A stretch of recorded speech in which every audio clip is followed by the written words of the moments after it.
Oh, ito. Iti-testing na natin. Lagyan natin ng itlog kasi ano, kung asahan mo lang yung manok na ano, wala talaga. Kasi yung laman nito may 20 to, isa lang yung nagalimlit. Pero tatlo yung nag-itlog dito. Kung palimliman mo na yan, hindi kayang lahat butuin yan.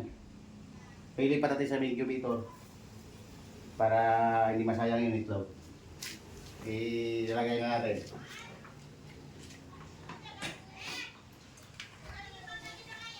Ayan.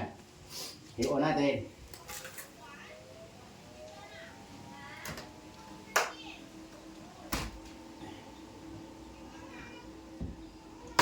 Pero dapat tanda nyo kung kailan nyo nilagay yung itlog nyo ba. Para at least ma-monitor nyo kung kailan mo pwedeng ano.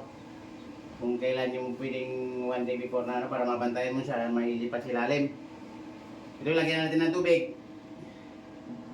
Diyan lagay yung tubig sa gitna. Tapos ito naman, lalagay natin yung mga itlog dito. Bilangin natin yan. Dito lang muna, konti lang naman eh. Oh, yan. Doon pala.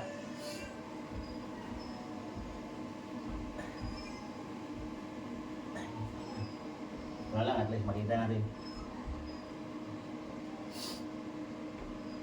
Ayan. Dapat monitorin mo rin kung kailan mo nilagay para hindi masayang. Mabantayan mo siya kung kailan pwede mapisa. Mga nitip kasi ito eh.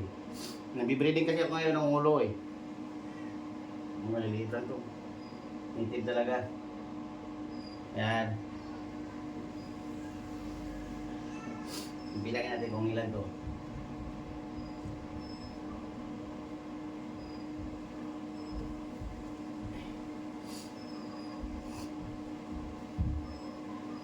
Marami-dami ito ah.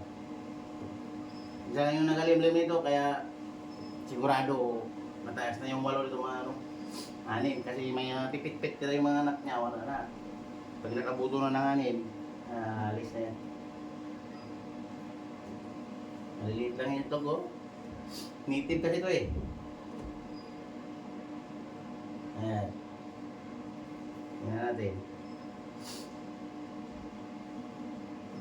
2, 4, 8, 12, 16, 20, 23. Para malimlima na. Okay. 34 pa lang. Mababa pa lang kasi bukas pa.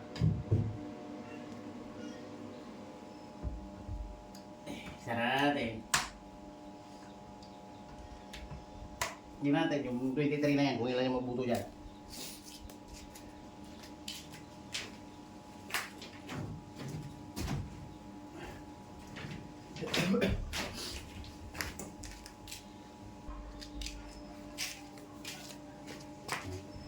Kung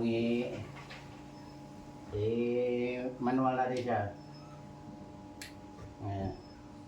Ayan. Hindi naman niya mahulog eh. Kung ganyan lang yan.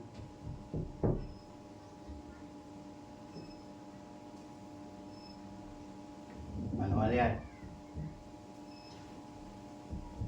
Walang tigil sa ganyan lang yan.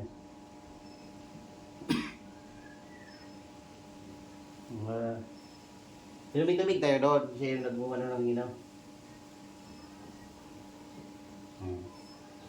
Pero pag automatic, yan, automatic na siya.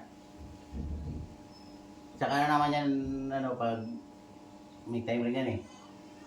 Iikot na naman siya yan. Balik natin sa may pinaka, ano,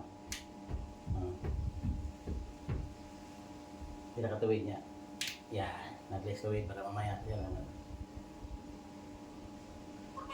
Ayos. Sana makuha niya rin ng idea ba?